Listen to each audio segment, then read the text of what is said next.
ito. Amen? So, ihanda natin ang ating mga sarili. Focus lang tayo. Hindi masyadong marami ito. 7 lang. Pito na mga salita ng Panginoon na dapat nating tandaan sa ating pakikipaglakad sa Kanya. So, these 7 signs, God is pushing you into something awesome. Merong mga 7 bagay na senyales kung nanalalaman mo na ang Panginoon ay itinutulak ka sa isang bagay na kamangha-mangha.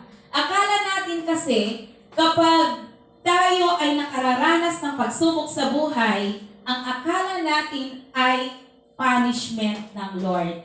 Hindi yun punishment. Kasi ang punishment mo, kapatid, ay makukuha mo after the judgment o sa judgment period. Amen? So kung meron kang mga nararanasan ngayon, halimbawa, ay bakit mo naranasan ito ay wala ka namang ginagawa na sa alam mo, pero alam ng Panginoon na hindi mabuti, pero naranasan mo. Yun yung tinatawag nating karma. Bakit ka nakakarma? Ibig sabihin yun, meron ka pang pagkakataon na itama yung pagkakamali. Binibigyan ka ng signs ng Lord na pwede mo pang ma-correct ang mali na iyong ginagawa. Paano kung hindi ka na niya o hindi ka na na-correct o naitatama? Well, kaya nga tayo binigyan ng free will ng Lord upang sa ganon ay alam natin ang tama sa mali. So there are 7 signs that God is pushing you into something much better. Okay, ano po itong mga ito? Number 1, correction.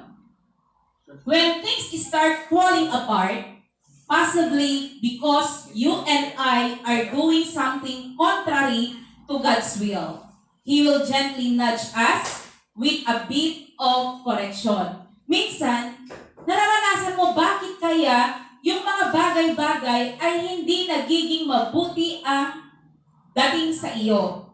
Halimbawa ngayon, start ng taon. Hindi yata maganda ang pasok ng 2021 sa akin. Bakit ganito naman? Okay? Baka meron kang hindi nagawa na naaayon sa kagustuhan ng Lord sa iyong buhay. Kaya ngayong start ng taon, pinapaalalahanan ka na niya na huwag mo nang ituloy yung hindi mo tamang ginagawa. Bakit? Kasi alam ng Panginoon na sa New Year, pinaka-the best na mag-start ka. Kaya naranasan mo yan sa pagpasok mismo ng taon. Correction yon. The correction might come in the form of a job loss. Ay, ang sakit. Yung correction na yun, nawala mo yung trabaho mo. Apay nga ta, yung New Year, awat trabaho ko. Amen? Or, nakisayan ni sweldo. Bimabati sweldo, invest ni mato, bimabamot. Apay nga min. Kasi bimabamot, iti oras, di pa nagtrabaho. It is because of the pandemic. Ang daming issue, di ba? Another, or unforeseen circumstances that nearly breaks your bank, na talagang halos walang-wala ka ng pera. Amen? However, God is not going to leave you or forsake you. Hindi ka iiwan ng Panginoon. Dahil ang sabi niya sa kanyang salita, sa Hebrew 13 verse 5, huwag kayong magmukhang pera at masiyahan na kayo sa anumang nasa inyo. Sapagkat sinasabi ng Diyos, hindi kita iiwan ni pababayaan man. Hindi yun salita lang ng Panginoon. It is a promise. Kaya kung nawala mo ang trabaho mo, kapatid, ngayon, or mawawala ka sa trabaho mo, huwag kang mabahala. Kapit ka kay Lord. Paano? Pray to God na yung pagkawala mo ng trabaho mo na yan, mas magandang work ang ibibigay niya sa iyo. Amen? Mas magandang trabaho ang ibibigay niya sa iyo. Yung meron kang panahon para makinig ng kanyang salita. Yung meron kang panahon nang sa ganon, makapagpuri ka sa kanya. Yung meron kang panahon upang maisip mo ang kabutihan niya sa iyong buhay. Kasi yung trabaho mo ngayon, kahit linggo pinagre-report ka, kahit araw na dapat ay nagpupuri ka sa Diyos, ikaw ay pinare-report ng boss mo. Kaya ka tinanggal doon. Kasi bibigyan ka ng work na hindi mo kailangang mag-report ng Sunday. Amen? Pero hindi ko naman pinapayo na pag nag-apply ka ng trabaho, huwag kang papasok o huwag kang pumayag na ikaw ay hindi mag-day off ng Sunday. Hindi ikaw yung magdidikta sa boss mo. Ang gawin mo is ipag-pray mo bago ka pa man pumasok na, Lord, sana yung makuha kong trabaho. Yung may time ako para sa iyo. At alam nyo, ang promise ng Lord, hindi kita pababayaan. Amen? So, ang sabi niya, but He does discipline every son or daughter He loves. Pero, sinasabi niya na dinidisiplina pa rin niya ang kanyang mga minamahal na mga anak, babae man o lalaki. Paano? Ang sabi niya rito, sapagkat dinidisiplina ng Panginoon ang mga minamahal niya at pinagpalo ang itinuturing niyang anak.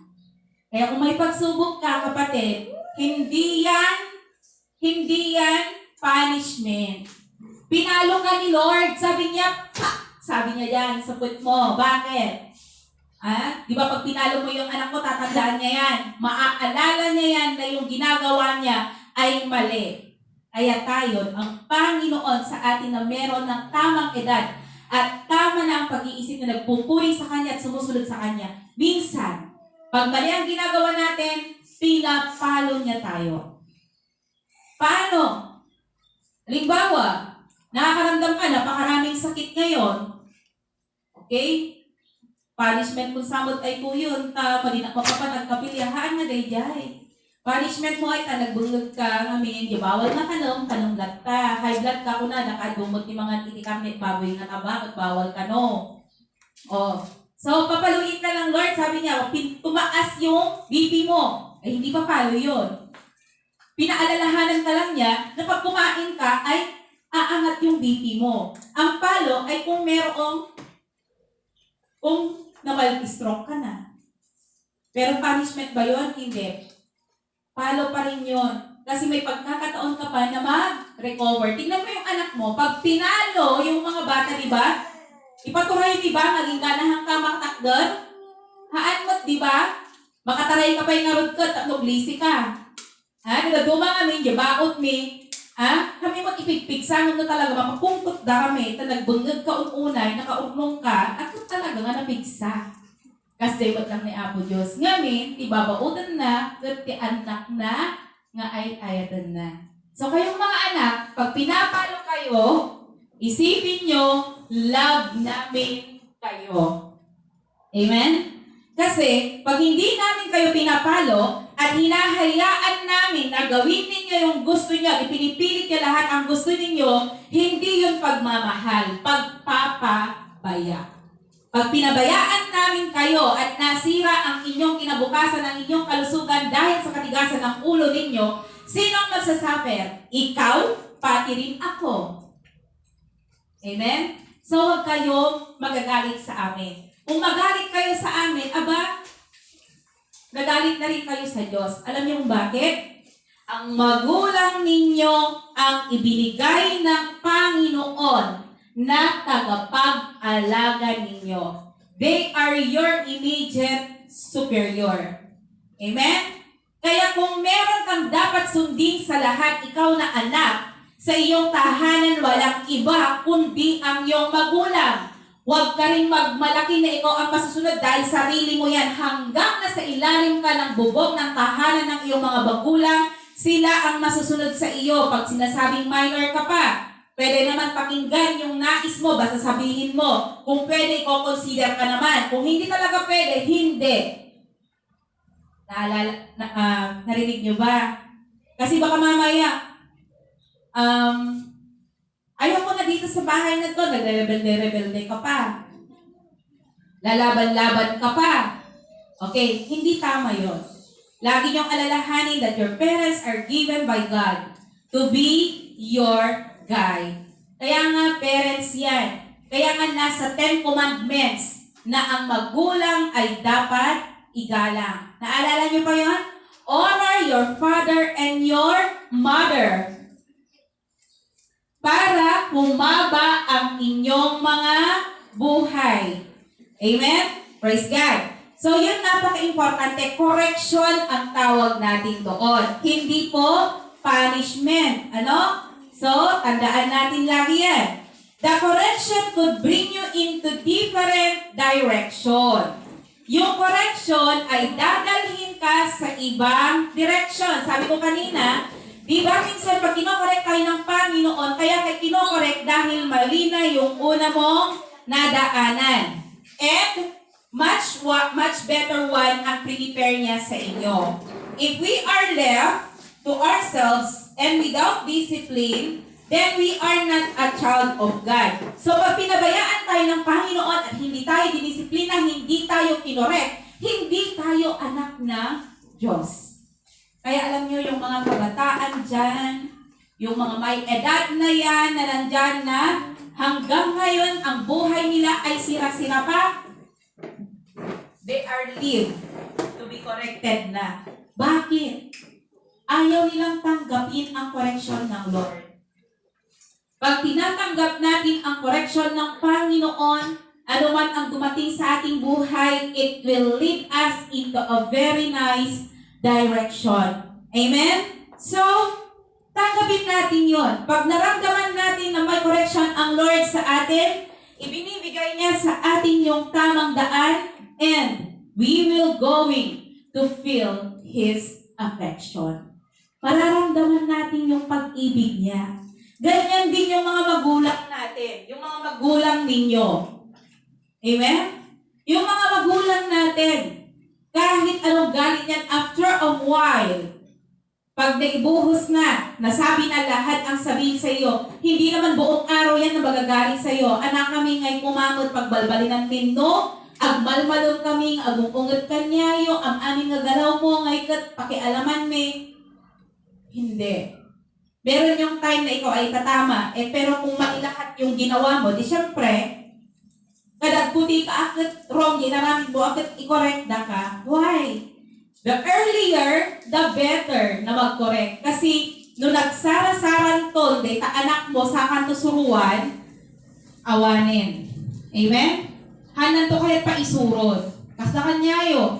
No, apay idikit mayatmit, nga ramidag, apay tatakot madimot ton.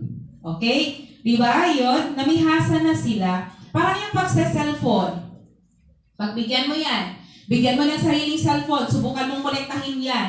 O ika-curse ka niya doon sa status niya. Nakatadong patama na kanyang ijay. Nga, ni mamakot kastoy, ni papakot kastoy. Kunana. Ang masaklap, ibuyan yan na kapag di buong mundo. Ha? Ito pa. When we are corrected, huwag mong i-announce sa buong mundo na kinokorek ka ng magulang mo. That is usapan sa loob ng pamilya. Alam niyo kung bakit? Dahil kung yan ay inilabas mo sa corners ng tahanan mo, ang stage ngayon ay yung bahay ninyo. Ang artista, ikaw. Ang pinagpipiyastahan, pamilya mo. Okay? I-judge ka ng napakaraming tao kung ano-ano ang sabihin sa iyo. At merong isa o napakarami doon ay kampon ni Satanas. Bakit? Ano i-advise sa kanya? Labanang ay tainang mo, labanang ay tatatang mo. Ang mabalinti ka sa galon-galon. Tuturuan ka ng mga rights, human rights. Alam nyo, hindi, kahit naka-record to, para sa akin sa loob ng tahanan ko, ang batas ay kaming mga magulang. Wala akong pakialam sa batas ng mundo. Batas ng magulang na naaayon sa salita ng Diyos. Yun ang masusunod sa tahanang ito. At bilang mga magulang, brothers and sisters na nandito, gawin nyo rin yan sa inyong mga tahanan. And we will lead to the best way, to the best correction that God is heading for us. Amen? So number 2, direction. Dahil kanina, kinorek ka ng Lord, ngayon, bibigyan ka na ng bagong direksyon. Hindi tayo kinokorek ng Panginoon, tapos ikaw ay iiwanan niya sa ere. Pag ikaw kinorek ng Panginoon, bibigyan ka ng bagong direksyon or path. Okay? When God rebukes or correct us, to direct us, He doesn't leave us directionless. Hindi tayo iiwan ng walang papuntahan o patutunguhan. If we are walking with God, we are more likely to see the path that He has for us. Amen? And besides, He lights the path by His word because the Bible acts like a light in the darkness, and this can keep us from stumbling down. Bakit? Ito yung nasa kanyang salita sa Salmo. Ang sabi niya sa Psalm 119 verse 105. Salita mo'y isang tanglaw na sa akin ay patnubay. Sa landas kong daraanan, liwanag na tumatanglaw. That is the word of God. Amen? So when you are corrected, and God is directed you into a new pathway, always cling unto the words of God. Kapit ka sa salita ng Panginoon. Kapit ka sa kanyang promises. Ang sabi niya, hindi niya ako pababayaan. Diba yun yung sabi niya sa unang verse kanina? Na pag tayo ay nagpatuloy sa Lord, kahit ano pang mangyari sa atin, He will never forsake us. If you have hid God's word in your heart, or memorize scripture, it's like you've got a flashlight for every curve in the road and every hazard in the way. Tingnan ninyo ang nagagawa ng salita ng Panginoon, mga kapatid. Pag naka-memorize ka ng salita ng Panginoon, when you are in the darkest way of your life, it can be your flashlight. It can serve as your light. Amen? Siyempre, jobless ka. Awan iti pagsapu, awan iti maisaang mo. Awan iti pagalam, iti ipakan mo ti pamilyam. Okay? Tapos, apain na kataasawam. Siyempre, yung puso mo, yung kumbaga nagkakaroon ka na ng ibang kaisipan. Or ang panlaban mo na lang dyan is magalit ka. But if you have God's word in your heart, isa lang ang ibibigay sa iyo ng Lord.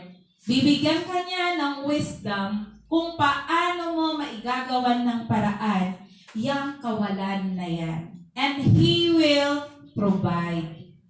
Yun ang trabaho ng Lord sa ating mga buhay na marami sa atin hindi nararanasan ito because they are not claiming that God is a God of providence. Amen? Ang Diyos natin, kahit anuman na hilingin mo sa Kanya, ay ipinagkakaloob niya kung ito'y nakikita niya na kailangan mo na talaga. Ang banal mong, sabi niya rito sa Psalm 119 verse 11, ang banal mong kautusay sa puso ko iingatan upang hindi magkasala sa iyo kailanman.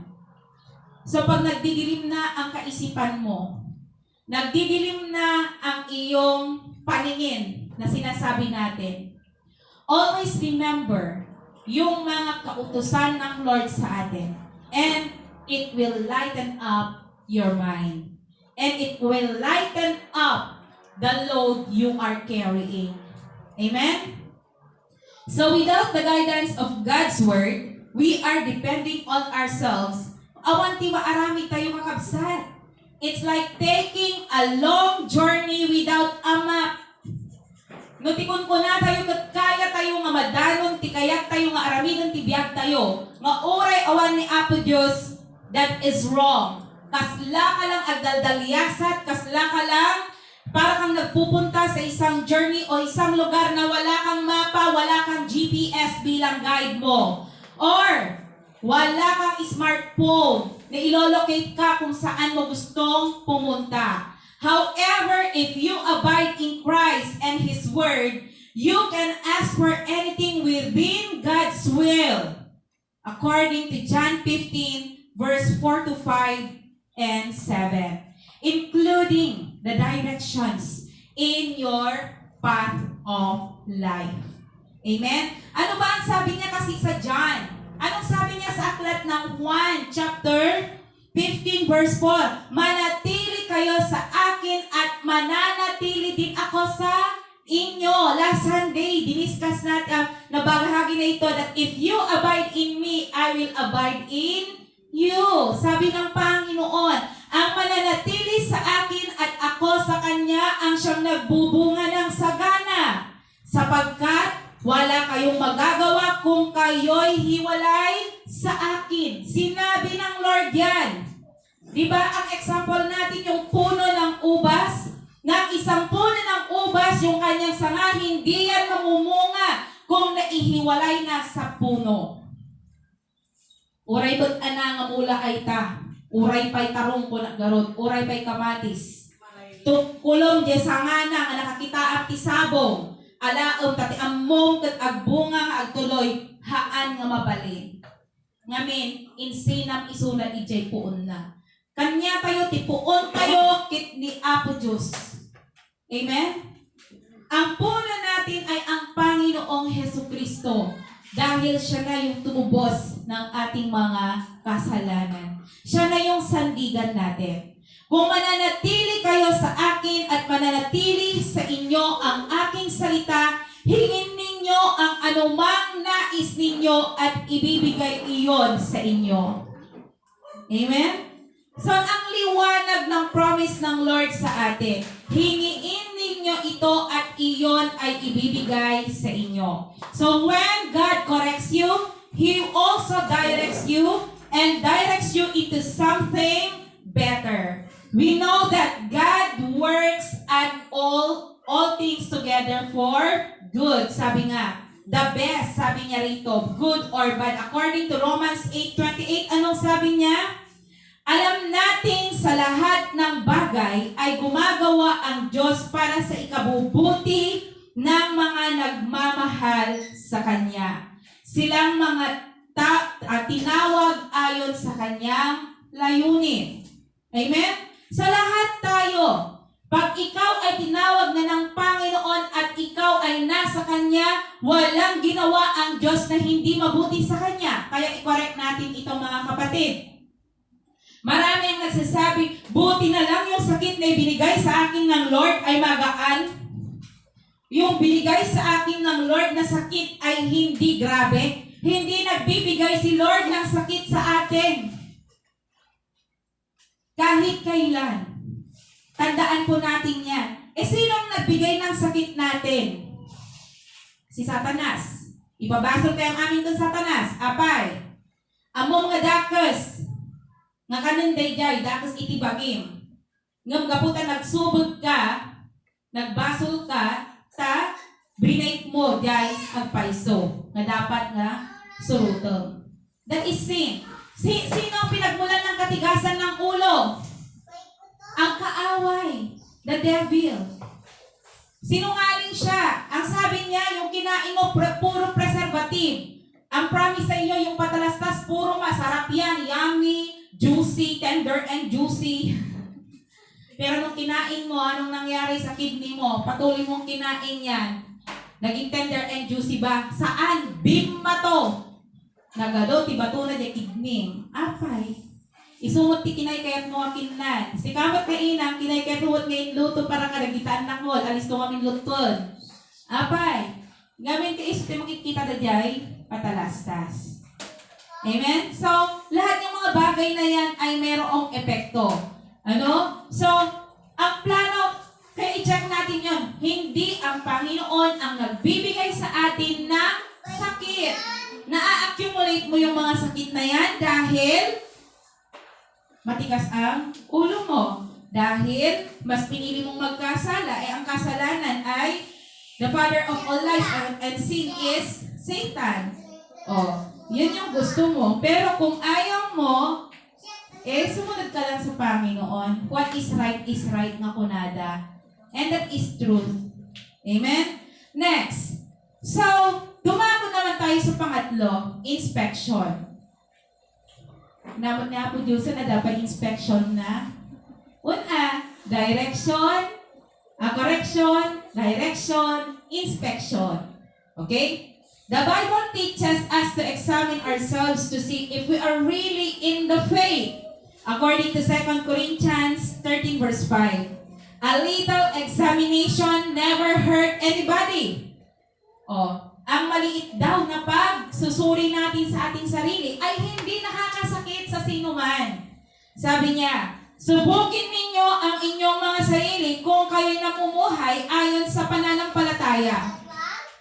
Marami sa atin hindi na sinusuri yung kanilang sarili. Sabi niya, Kristiyano mapapanak at church ti kastoy. Mapanak karkararag ti kastoy. Sa nga pulo nga kastoy, ti kararag ko kan bayinti pa nga kastoy, unurot pa, bukol na. Yung mga ganon. Okay. So, hindi ko yun, I'm not marking on that. Pero, sinusuri ba kaya nila kung tama yung kanilang dinadaanang pananampalataya? Ang Panginoon, inutos niya sa atin na suriin natin ang ating mga pananampalataya. Kapatid, sa oras na ito, hindi ako tumutukoy ng kahit anong pananampalataya o relihiyon. Ngunit, dahil hindi yan ang makakapag-save sa atin, it is our relationship to God. Tandaan po natin yan, na ang tanging relasyon natin sa Panginoon ang siyang magliligtas sa atin. Amen? Suriin ninyo ang inyong sarili. Hindi ba ninyo nalalamang na sa inyo si Kristo Jesus? Maliban na lang kung kayo'y bigo sa pagsubok. Ang mga taong bigo sa pagsubok, ang ibig sabihin niyan, hindi nila nakayanan ang mga pagsubok sa kanilang mga buhay. Why? Because there's a weakness na siya naman na pinapalakas ng kaaway upang matalo ka dahil alam niya na ikaw ay mananampalataya.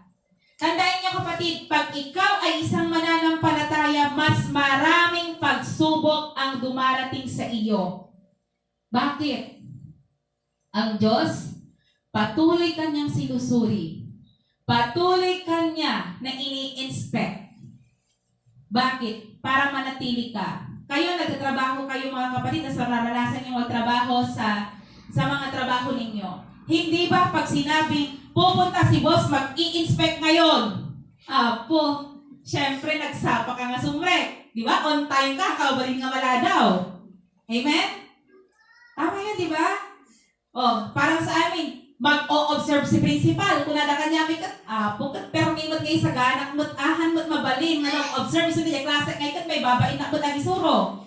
I-prepare mo mo't pinaka-the best mo't nga pa nag-isurong mo. Katungtungot ko, nagawing agresite ka to Yes, ma'am. Last grade no ma'am. Ganon. Tayo din, ganon, di ba? Talagang magpapakitang gilas ka. That is kasi ng Lord no all the time is on the go ka. All the time, ikaw ay ready. Bakit? Inspection lang yung sinasabi. What if rapture ang dumating? Ang rapture hindi natin alam kung ano ang oras. Inihahanda ka ng Lord sa inspection na yan para sa anumang oras na dumating ang kanyang anak upang kunin ang kanyang mga pinili at pumili sa kanya at manatili sa kanya. Yun yung church, handang-handa.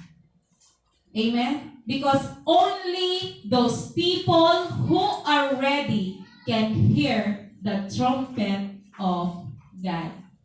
Only those people na namumuhay kay Kristo ang siyang makakarinig ng trumpeta ng Panginoon sa kanyang pagdating sa alapaap.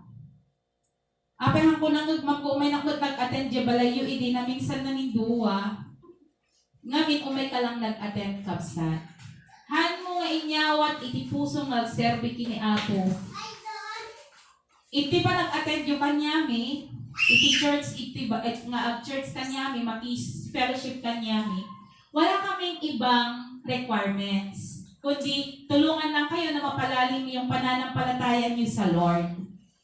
Yun na lang yung gagawin niyo kapatid. And then i-share niyo rin yung narinig niyo rito.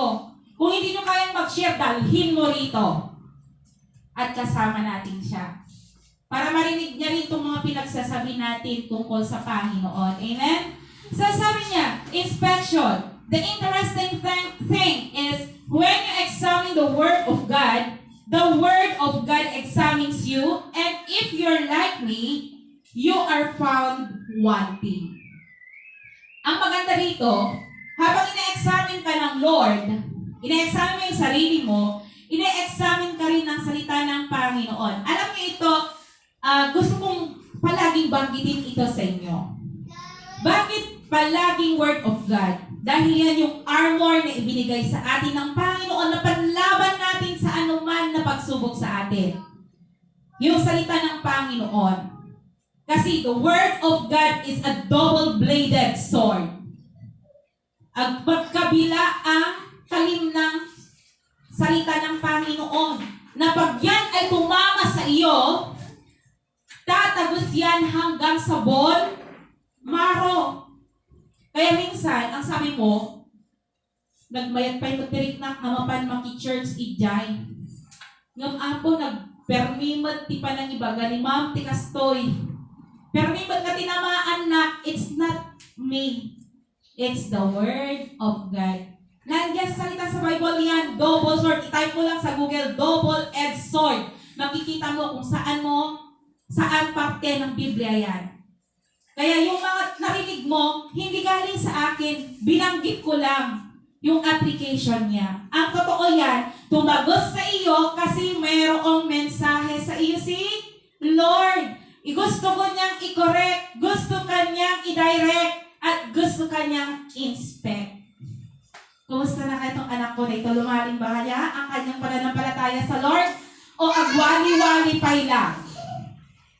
Alam mo yung gwali-wali? Napusti ko haan nga napintas di pa na kay pundasyon mo.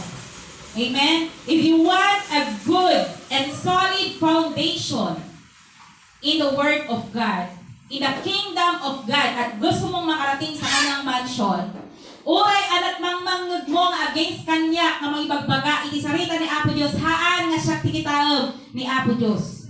Amen? Haan nga siya tikitain nyo. Haan nga da kami. Haan nga di anak mi. Di ba't anak na dayan, nagtakot ulo na, haan nga isudakit kitain nyo. Tabagbagiyo. Examine yourself. And the Word of God will examine you. Amen? Awan kinitaan, itipada nga tao. Kitain nyo, tibagbagiyo, magserserbi ni Apo Diyos, no, pay-payso na pa nagserbi, uno agin, si serbi ka lang. Uno agin kukuna ka lang. Or, meron kaming term dyan, sakang po namin. Apa niya sakang? Kristiyano mali na Kristiyano. Kristiyano mali na Kristiyano. O yung ganon. Ibig sabihin, dalawang ilalakaran mo. Lukewarm yung pananampalataya mo. Diba? Sabi ko na naman nung nakaraang linggo, hindi kailangan sobrang init. Hindi rin kailangan, at lalong hindi kailangan, na sobrang lamig. Tamang lakad lang sa Panginoon. Dahil pag tamang lakad lang ang paglakad natin nakasama ang Panginoon, wala tayong hindi magagawa. Amen? That hunger and thirst for God's Word is not from human source because none of us seek God on our own. Alam niyo bang yung pagdalo mo ngayon ay hindi dahil inimbita kita? Yung pagdalo mo ngayon ay hindi dahil inimbita ka ng kamag-anak mo. Alam mo bang ang nagsugos sa iyo ay ang Ama? Alam mo ba na siya ang pumunta sa iyo at sabihin na sumama ka sa kanila? Rong, ni Manang Kastoy, banak tatay, binaganak, ikaw simba. So ngayon, inaraman isunan ni Apo Diyos at isunan kagdungdungan ti sarita ni Apo Diyos, agbasa isunan iti Word of God. Inaraman isunan, instrumento isuna. Amen? Sabi niya, walang nakakaunawa, walang naghahanap sa Diyos. Mamati kayo kung saan? Nooman sakit mo, han mo maibagati Apo. No, ado iti masapul mo, samo lang bako na Apo. Tulungan na, kaasyan na. Paimbagan na ka ri Apo, kat awan pagpaagas ko, kunam no adati sakit mo. Han mo sagsapulin ni Apo Diyos, no, napintas di kasasaad mo. I'm not judging you. Hindi naman totoo yan, ma'am. Suriin mo yung sarili mo. Totoo to. Experience ko din kaya noon na hindi ko rin siya hinahanap na sinasabi ko, kayang-kaya ko yan, kahit may trabaho naman ako, di agpuyat na, agingkan, agpatpat na, agrabrabe oray mapay manulang nga oras turong ko. But, hindi sapat yun. Kaya sinabayan ko yung mga yan na pagpupuyat, pagtatrabaho, at ang salita ng Panginoon and ang ibinigay niya sa akin is mas maalwan na kalagayan. Yung I am able to share the Word of God, I am able to share kung ano yung pinagpapaguran ko, yun ang ipinakita ng Panginoon. And it's work. Mamati kayo kasi ang muyo makikita yo. No kasanong experience me nga talaga ag-sacrifice kami so that we can share the Word of God. Amen? Maraming pamilya, wala silang pakialam sa mga ganon. Ang lagi nga namin from the beginning of this ministry, lagi namin sinasabi, ako anak ko, kunang kinyada, bakit sana kami magpapagod? Na pupuntahan kayo sa mga bahay-bahay ninyo, susunduin kayo, ihahatid kayo, nung mga una ito, ihahatid kayo kung para sa sarili lang namin. Nuda kami lang, mabalit kami, kayang-kayang miti maisalakan. But because of the guts of our heart, yung tawag ng tungkulin na ibinigay sa amin ng Panginoon, kaya minsan, sabi namin, nawawalan kami ng pag-asa kasi awan sakot pati umay, agdengag kanyami. Ore, awan na may dengag kanyami, ag FB live nak imposible, awang makabuya, adan tulat ta. Kung nakot ore, basit na mabuya da. Okay? Sa lahat, gagawin lang, ginagawa namin ito for the glory of God. At para maibahagi namin ito, alam nyo kasi kapatid, pag hindi natin, hantay nga sigudan dagitoy, hantay agpa-i-direct. Kinapo Diyos. Hantay pa-correct at pa-direct kinapo Diyos. Hantay pa-inspect. Anong mangyayari sa atin? Walang mangyayari. Ang liwanag ng Word of God, wala kayong magagawa ng hiwalay kayo sa akin. Yan ang sabi niya. So, walang naghahanap sa Diyos. Ang daming taong walang naghahanap sa Panginoon. At ang goal natin mga kapatid, hanapin sila. At ang sabi niya sa salita ng Panginoon sa John 6:44, walang makakalapit sa akin malibang akayin siya sa akin ng Ama na nagsugo sa akin. At ang lalapit sa akin ay muli kong bubuhayin sa huling araw. Tayo ang tutulong sa kanila at aakay sa kanila upang masumpungan nila ang kanilang daan patungo sa Diyos. Amen? Kaya ba natin mag-akay? Yung classmate natin, yung friend natin, yung family natin. Alam nyo, napaka-family-centered ang ministry na ito mga kapatid. Nag-start kami sa family namin. Nag-start kami doon sa friends ng anak namin. Yung friend niya, naka-invite ng family. So, let's grow this family of God. Huwag tayong sumuko. Kasi, di na kami kadikayat, nakadwa ijay langit forever. Siya kaya't orehanda kayo ano. Dayjay iti gol mi. Ajay iti ikakararag niya kan kanayang kiniapo Diyos. Nga apo orehan mi kadika isuda kaan ano. Iti mambaba nga awan ti kabagyan mi. Dagiti estudyante inturing ko lang nga anak ida. Spiritually as a teacher.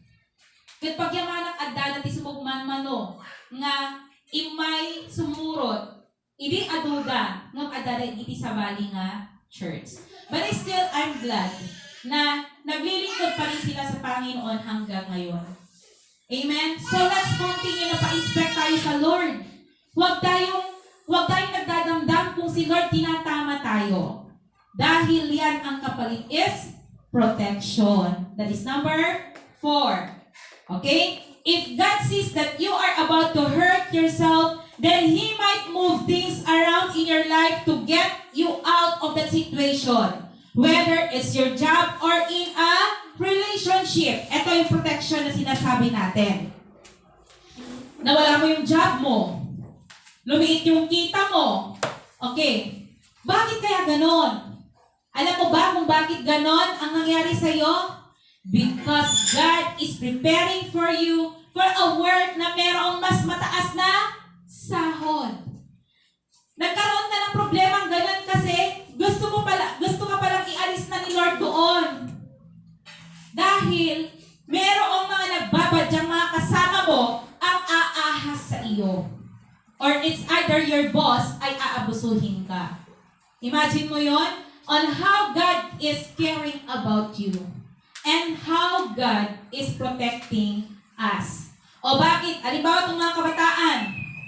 Apay nga tadi yung friend ko mag-isuna, di na mag-i-chat-chatan, di na mag-i-textan. Okay? Anak, mga anak, huwag kayong manghinayang. Kung yung mga friends ninyo ay hindi na kayo masyadong pinapansin simula nung nagpupunta kayo dito at sumasama kayo sa amin sa fellowship. Bakit? Itinatama ng Lord ang buhay ninyo.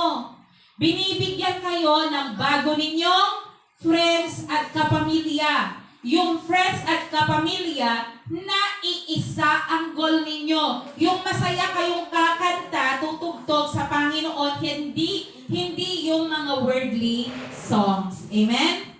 So next, God may be pushing you or prompting you by His Spirit to change things.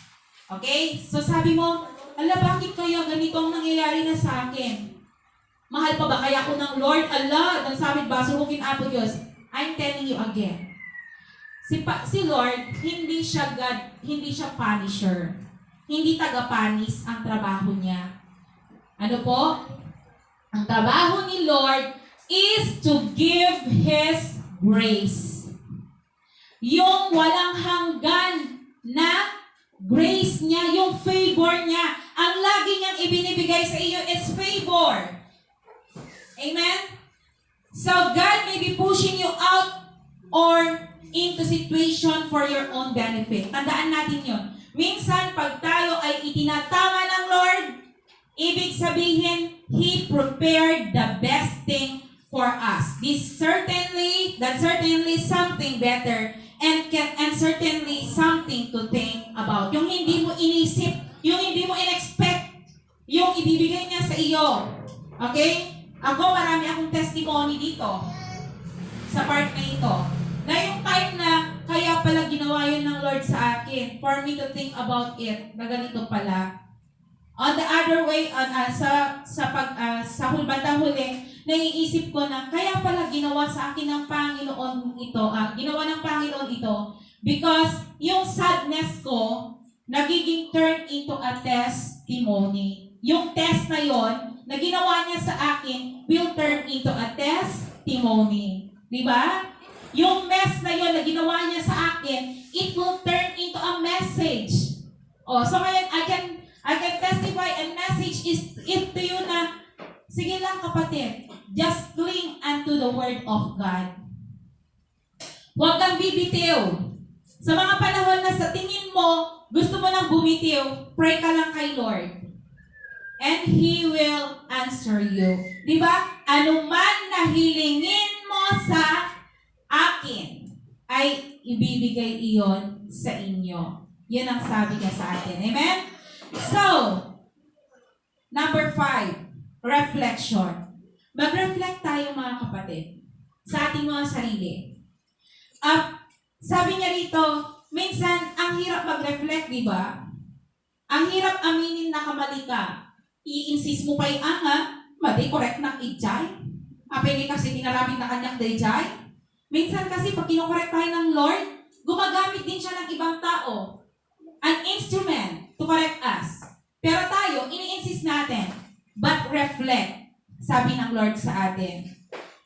What might help is the fact that we will see them again. Okay? Sino itong mga ito? Yung mga tao na ginamit ng Panginoon para mabago tayo. Ito makita ang isuda sa mundo, isuda balbalson. Ang gawin mo is, brother, Salamat, sister. Salamat. Dahil sa iyo, nakita ko ang kabutihan ng Diyos sa buhay ko. Reflection. Ano? So, minsan, sa mga namatayan, ito. Ang hirap sabihin sa kanila na okay lang yan, lahat ng tao na mamamatay. Mahirap. Ang daling sabihin yan, di ba? Pero if you are in their position, anamot nga tatimarik ng lukas na ibagana kanyang, di ba? Makagura ka. Natayan na ko doon kasi pala ibagbagana. Okay? So, anong dapat nating gawin? Ang dapat nating gawin is mag-reflect tayo sa sarili natin ng dapat nating sabihin sa kanila. Amen? Hindi yung, madali lang yan pare. Ang sabihin mo sa kanila is, nagpapahinga na siya, wala na siyang no more pain, they are now resting in peace. Kunaman, ngimsakbay mo nga ipagalaya kabsat, panunutim. No, dati naramit mo, nga hakbang, may ginawa kang hakbang, para yung kapatid na yon na humiwalay sa iyo ay tunay nga na magkakaroon ng rest in peace. Dahil maraming namamatay ang hindi nalalaman ng mga kapamilya nila. At hindi natin nalalaman mismo kung tunay nga ba silang resting in peace.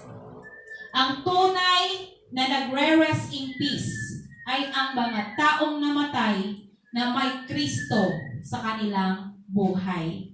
Kung ang taong namatay na hindi tumanggap sa Panginoong Hesukristo at hindi nagsisi sa kanyang kasalanan, walang kaligtasan yan. I'm not a judgmental, but that is coming from the book of God. Kung punong-puno ng kasalanan ang buhay mo, isa lang ang ibig sabihin niyan, na namatay at namatay ka. Ikaw ay namatay dahil sa kanser.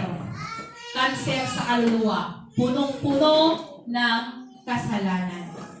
So let's help our fellow men. Let's help our family members na i-fight ang cancer sa ating pamilya. Amen? Aminado ba kayo doon? Na't magtulungan tayo na i-fight ang cancer sa kaluluwa ng ating mga pamilya. To fight that sin, to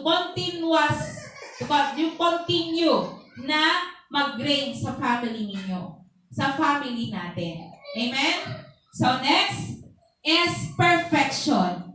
When we undergo the correction of God, by direction, inspection, protection, reflection, and then perfection. Alam nyo ba na ang Panginoon ginagawa ito sa atin para maperfecto tayo? Ma'am, pero wala naman, nobody is perfect. Oo, walang perfect. Totoo po yan. Pero sa harapan ng Panginoon, pag sumunod po tayo sa Kanya at sa Kanyang kagustuhan, sa tamang paglakad natin sa Panginoon, masusunod natin yung kagustuhan niya, and that is perfect. Amen? Ang gusto ng Panginoon kasi sa atin, tayo ay Kanyang mga ginto. Paano ba kung sinabi natin ginto? Ang ginto ay ganito ang proseso.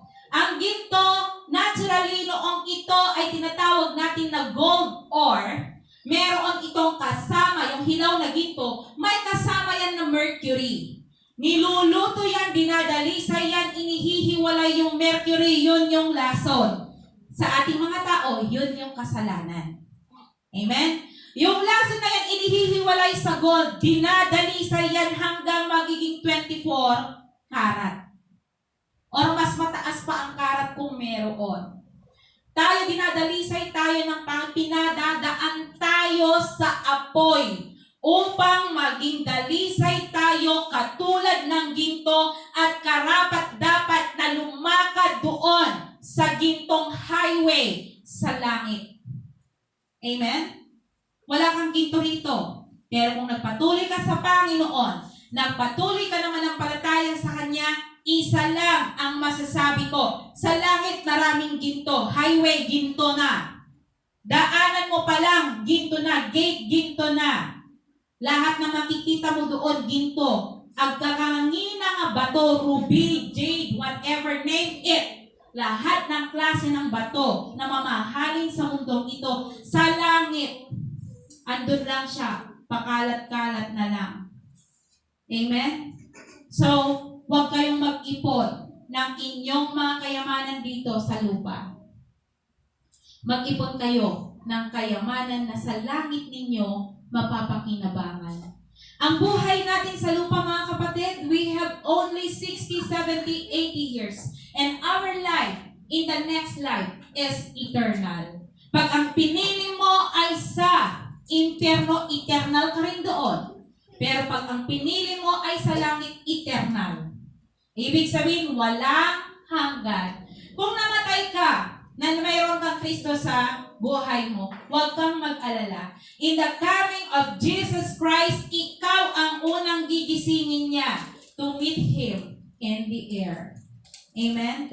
That is what we call resurrection. Kaya kapatid, pag ikaw ay dumaraan ngayon sa mga pagsubok ng Panginoon, pagsubok na dinadaanan mo upang ikaw ay madalisay, katulad ng isang ginto, huwag sumama ang loob mo, but still, keep on holding, clinging in the words of God.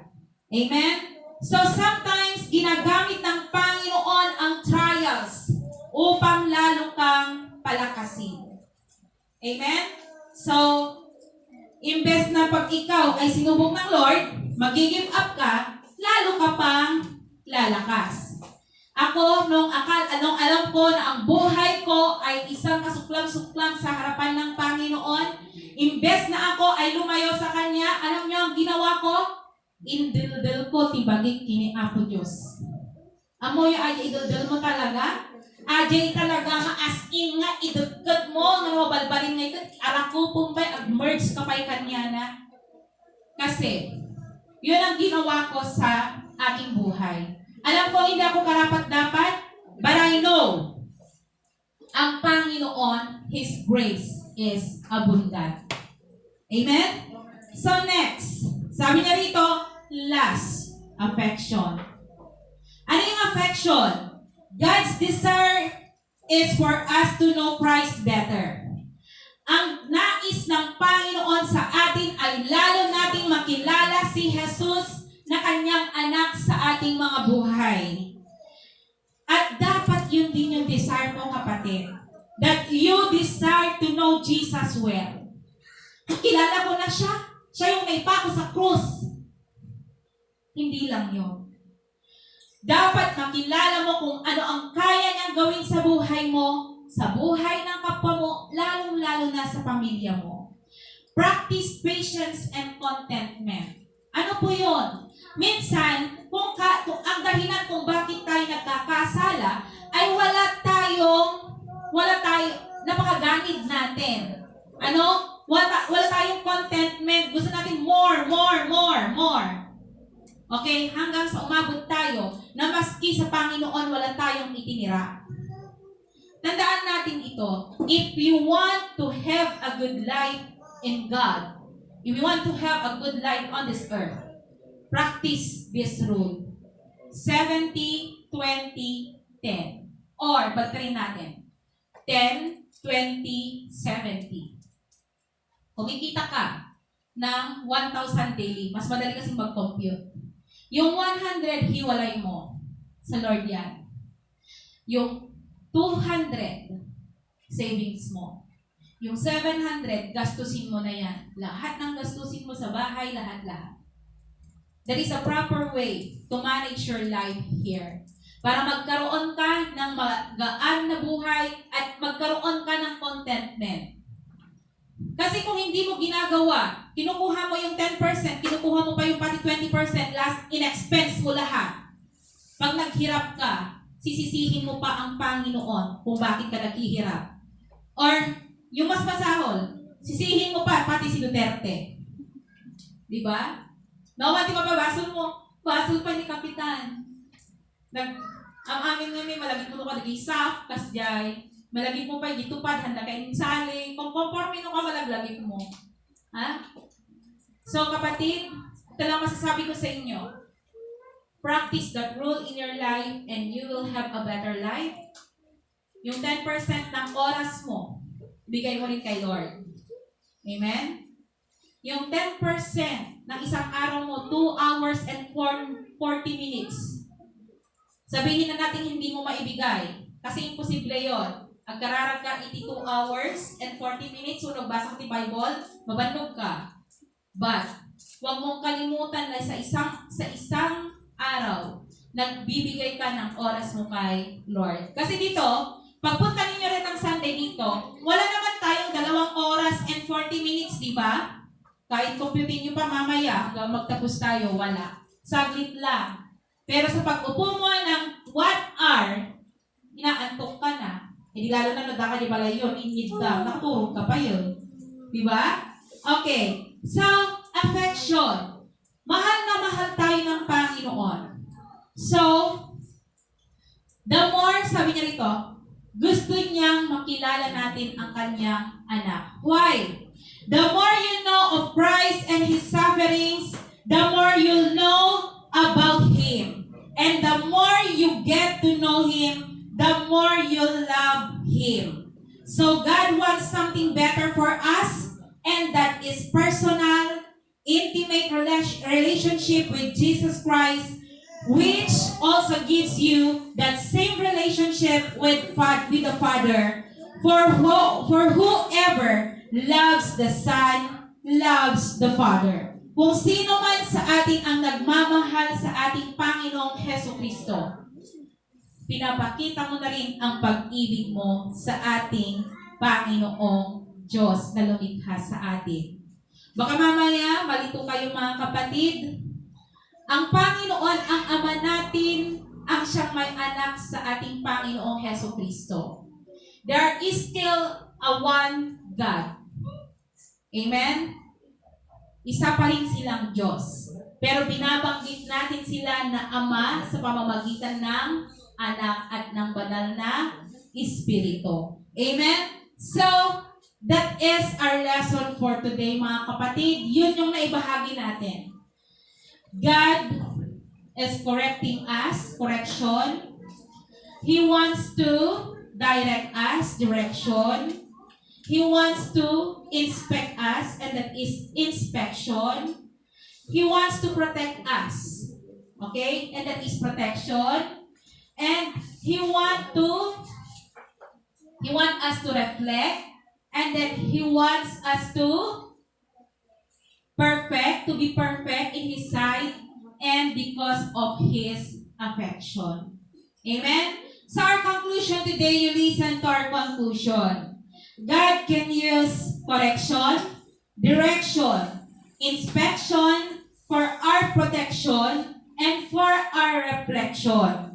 As He is working toward our perfection, that push something sometimes hurts, but God's corrections are done from affection. Hindi tayo iko-correct ng Panginoon kung hindi niya tayo mahal. Tandaan niyo yan, mga kapatid. Hindi tayo itatama ng Lord kung hindi niya tayo mahal. The trials of life work together and move us forward in sanctification and becoming Christ-like. Can we learn to praise Him in the storm? Kaya ba natin na pag-aralan na i-glorify ang Panginoon sa gitna ng unos ng ating mga buhay? Kaya mo ba na habang ikaw ay may sakit, kaya mo bang kumanta sa Kanya? Ay buti-buti mo, agur-gurigur ka, agoy-uyog ka, kaya? But if you can practice that, God is the greatest healer, our greatest physician. And He can do things that we are not expected for. Kayang-kaya niyang gawin ang mga bagay na alam natin na hindi kayang gawin ng tao. Kaya ba natin i-praise ang Lord in an uncertain future and when we are being pushed outside our comfort zone? Kaya ba natin na i-praise ang Panginoon sa mga panahon na tayo inaapi ng ating mga kapwa? Gawin natin. And He will give us victory. Amen? So, kung kaya mong gawin yan kapatid, congratulations. Why? Because you are on the 7 ways na daan kung saan ang Panginoon may hinandang kamanghamanghang bagay sa iyong buhay. So, yun lamang mga kapatid ang aking naibahagi sa inyo ngayong araw na ito. Nais ko na kayo ay tumayo. Manalangin tayo sa Panginoon. Makinig kayong mabuti. Sa mga hindi pa nag-pledge or hindi pa tumanggap ng makatotohanan sa Panginoon bilang kanilang tagapagligtas. Can we take this opportunity to give ourselves to God para lahat ng mga plano niya sa atin ay magawa natin, matanggap natin dahil karapat-dapat ka na, dahil isa ka na sa kanyang mga anak. So this moment mga kapatid, when your age, kahit bata ka pa, pwede mong tanggapin dahil naiintindihan mo naman na ang salita ng Lord. Pwede mong ilagay yung kamay mo lang, dito lang sa tapat ng iyong puso, bilang parang isang panata o panunumpa mo sa Panginoon. As we are going to pray, sumunod kayo sa akin, kung hindi ito nakakawala ng puri, kundi ito ay isang gesture ng pagsuko natin sa ating Panginoon. Place natin yung ating mga kamay sa ating dibdib, and then damhin natin ang presensya ng Lord sa ating mga buhay. Sumunod kayo sa isang panalangin kung saan ito ay tinatawag na pagtanggap natin sa Panginoon. Manalangin tayo. Sumunod kayo, Panginoong Jesus. Ngayong oras na ito, nagpapasalamat ako na ikaw ay aking nakilala ng plano mo sa aming mga buhay ay napakaganda. Salamat, O Diyos, dahil mula sa araw na ito, pinapapasok na kita sa aking puso. Pagharian mo, Jesus, ang aking buhay. Ikaw lamang ang siyang tumira dito, maging sentro ng aking buhay mula sa araw na ito. Panginoong Jesus, patawarin mo ako sa lahat ng aking pagkakasala mula sa aking pagkabata hanggang sa oras na ito. Pakisulat na nga po ang aking pangalan sa aklat ng buhay upang sa ganon maging karapat-dapat ako sa iyong kaharian. Panginoong Jesus, mula sa araw na ito, samahan mo ako sa aking paglakad. Maging katulad nawa kita sa aking pamumuhay. Ito ang aking panalangin sa pangalan ni Jesus. Amen. Yes, Lord, nakita mo po ang puso ng aking mga kapatid na ito. Alam ko, Panginoon, sa oras na ito, pinapasok ka na nila sa kanilang mga buhay. Ikaw na, Panginoon, ang siyang bahala sa kanila. Ikaw na, Panginoon, ang bahalang magpalago sa mga butil ng iyong mga salita na naitanim sa kanilang mga puso. Gamitin mo mga kapatid na ito, Ama, upang maging daluyan ng iyong pagpapala sa kanilang mga pamilya. Pagpapala ng kaligtasan na nagmumula lamang sa iyo. Lord, sa oras na ito, muli namin itinataas ang aming gawain sa dakong ito, Panginoon. Dalangin namin, Lord, sa aming pagpapatuloy. Ikaw ang patuloy na maggabay, manguna sa amin. Ikaw, Panginoon, ang gumamit sa aming pamilya ng bawat isa na naririto upang maipakalat ang iyong mga salita, ang iyong mga ninanais sa buhay ng iyong mga pinili. Maraming salamat, O Diyos, sa iyong pag-iingat sa aming mga buhay. Sa oras na ito, Ama, Sa iyo ang lahat ng kapurihan. Sa iyo lamang namin iaalay ang aming mga buhay. Patuloy, Ama, kay tinataas din namin ang aming mga kapwa-tao, mga dumaraan sa anumang pagsubok, Lord. Dumaraan sa anumang sakit. Pagalingin mo po sila, Ama, sa pamamagitan ng banal na dugo ng iyong anak. Lahat na sila, Panginoon, ay iyon ang pinagaling. Lord, ang tanging dalangin namin, balutin mo kami ng iyong banal na dugo, ng banal na dugo ni Jesucristo, Panginoon, upang sa gayon hindi kami makapitan ng anumang sakit na dulot ng pandemya, na dulot, Panginoon, ng kaaway, dahil alam namin na ikaw ang aming armor, ikaw ang aming shield, Panginoon. Ang aking mga kasama sa trabaho, Lord, dalangin namin na ikaw ang mag-bless sa kanila. Ilayo mo sila sa anumang mga sakit. Ang aming mga kapitbahay, Panginoon, we are praying for them, Panginoon, for their protection. Maraming salamat, O Diyos, maging sa kanilang kaligtasan ng kanilang kaluluwa. We pray, Father God, that use every one of us to be your messenger. Maraming salamat, O Lord, sa iyo namin binabalik lahat ng papuri sa araw na ito. In Jesus' name we pray. Amen. Amen. Praise God. So, pwede na muna tayong maupo and then mag-prepare po tayo para sa ating snack fellowship. Meron tayong pagsalusaluhan na nandyan.